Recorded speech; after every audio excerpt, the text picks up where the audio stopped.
Hey everybody, it's Echo Julia, and here we are back in my Disney Dreamlight Valley, where today I am going to be giving you a tour of my completed Glade of Trust. Now, this Glade of Trust has gone through many iterations, like I feel like most of my areas do in Dreamlight Valley, but before the most recent Tiana update, it was actually very different.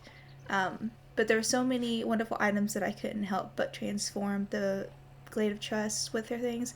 And honestly, that was kind of the plan the entire time. Tiana was always going to be in the Glade of Trust, no matter what home that she had. And actually, her home turned out being perfect. So let's go ahead and get right into that. So we're going to start our tour here coming out of the Peaceful Meadow.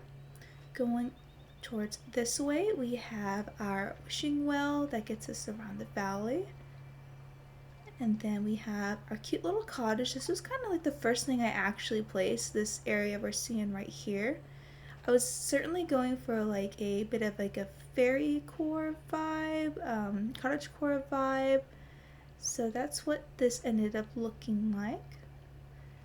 Absolutely love this at any time of the day. Right now it's very early morning, so we have like that early morning sun.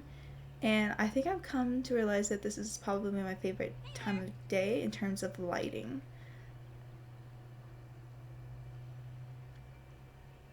Let's go ahead over towards this way. Just to give you an idea of where we're at, there's the other ramp going up into the Peaceful Meadow. And then we have the pond that's kind of directly in the middle of everything. This was my first ever attempt at a marketplace. I have since made other marketplaces. I think it actually turned out really well. Like other valleys or other areas in the valleys, this was a pretty difficult one to navigate considering there is so many like water spots everywhere. And so I figured I would just kind of like encircle this little pond we have going right here and just kind of turn it into like I said, like a little market. Got some of the Eternity Isle walls put up. All of the market stalls. This is the new Goofy stall that came out recently, which I'm really excited that they came out with this, and I'm hoping they'll do that with some of the other Goofy stalls. I definitely hope to see that more in the future. Go ahead and go this way. Back over here is the ancient looking wall with the river. We got the swan and the little boats. Here's a little flower market.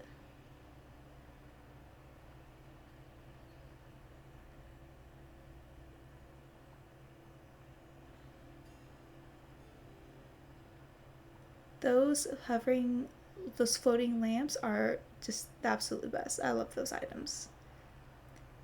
And then we're gonna go this way across the little river here, the stream I suppose. And then here we have the Haunted House Mansion. Now this spot right here that we're looking at, it has been changed many times over. First it was a Haunted Mansion, then it was Tiana's Palace, which I have moved to a different location in the valley. And now we're back with Haunted Mansion. I think this fits so well with the swamp vibes. And over here, the Haunted Mansion has its own little spooky garden. We're just going to follow this path here, see where it goes.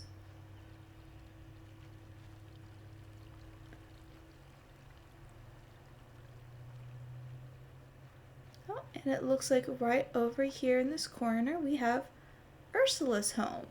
Now, I'd seen like a long time ago that Ursula's home fit in this spot, and it's honestly never moved since. It has been decorated differently in the past, and I was trying to figure out how to incorporate it once I had put the Haunted Mansion house there, and I was like, oh, like a spooky little courtyard for the Haunted Mansion to lead up to it was a pretty good idea. Just go ahead and leave.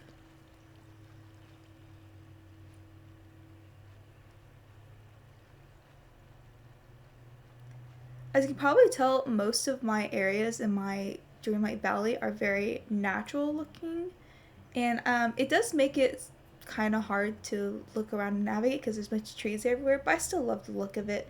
I still love that natural look of everything.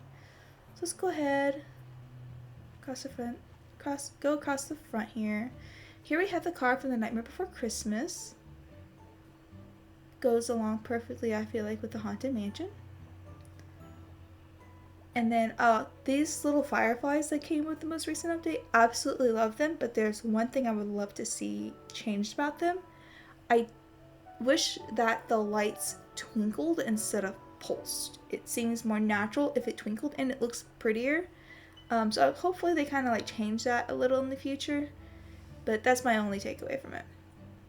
Anyway, we're gonna go under this arch here over to Miss Tiana's house. And she just has her cute little cozy spot over here. I've got a little pet house where we have the alligator, the dapper alligator, just kind of, you know, doing its thing.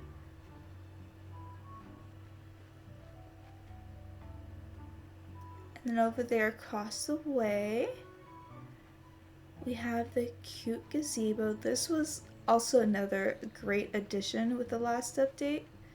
I have this, I think, in a few spots in my valley right now. I put a little bench in here. I hope we like get like these little like wisteria looking trees at some point. Now the pink trees that came with the lawn update actually work really well with it. I'm very happy with them. And then we'll go over here across the stream again over to Merlin's house. Now if you've seen my Forest of Valor tour, you'll remember that that's where Merlin was. He has since been relocated. There's something in his old spot now. But I think this is even a bigger area for him, and he's not too hidden. I did like that he was hidden in the last one, but I think that his, like, what is like the whimsy magical thing going on here is much better suited for the swamp. Okay, and now we're just gonna go past over here. This is behind that cottage from earlier. And we're gonna go ahead to the left and take a look at Mother Gothel's place. What a perfect day for there's so many villagers out today. Anyway, so she has her own little study area going on over here. You know, everybody's trying to snag a book, it looks like. She's got her cauldron so she can make her potions. And of course she's got the best trees in all of the game. The dream fruit trees. Here's Ursula hanging out. Of course she would like this area.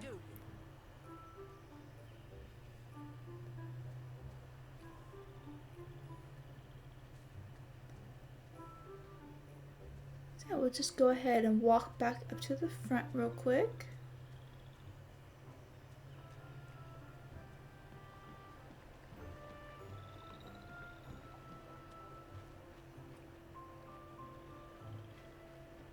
So I took these glowing flowers from Eternity Isle and placed them throughout the build because honestly they're so magical. It's amazing that they weren't originally to this place to begin with. And we'll actually go ahead and do like I'll go ahead and switch to the nighttime, and then we can see what everything looks like all lit up by all the lights throughout the place. Okay, so here we are. It is now nighttime, so let's go ahead and just do a nice little tour.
never know what you can do until you try, Look right? at all these poor, unfortunate souls. Pitiful.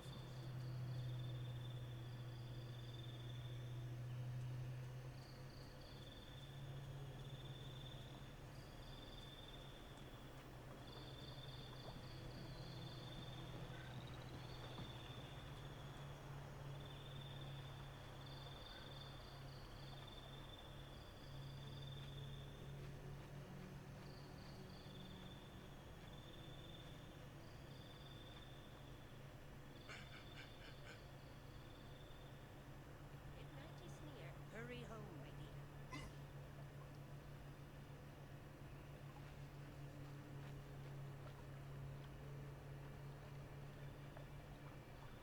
Okay, so now that we've gone ahead and finished a daytime tour and a nighttime tour of the Glade of Trust, let's go ahead and take a look at a top-down view of this. So here we have the area we are currently standing in with the cottage here. Here's the wishing well, the plaza, or sorry, this is the peaceful meadow right over here. Following the path that we walked, here we have that little marketplace. Then we have the haunted mansion with the path leading to Ursula's home. And then I'm just gonna sneak over here past Mother Gothel's tree, take another look. It's just a path, you know, leading from the house over here to Tiana's house. Then we have the gazebo. Here's Mother Gothel's area. So coming from the gazebo up to Merlin's, and then back this way to behind the cottage. Alright, that will be it for today's video. I hope everybody enjoyed and found a little bit of inspiration for their Glade of Trust. And let me know what you think in the comments below. Anyway, I will see you next time. Bye bye!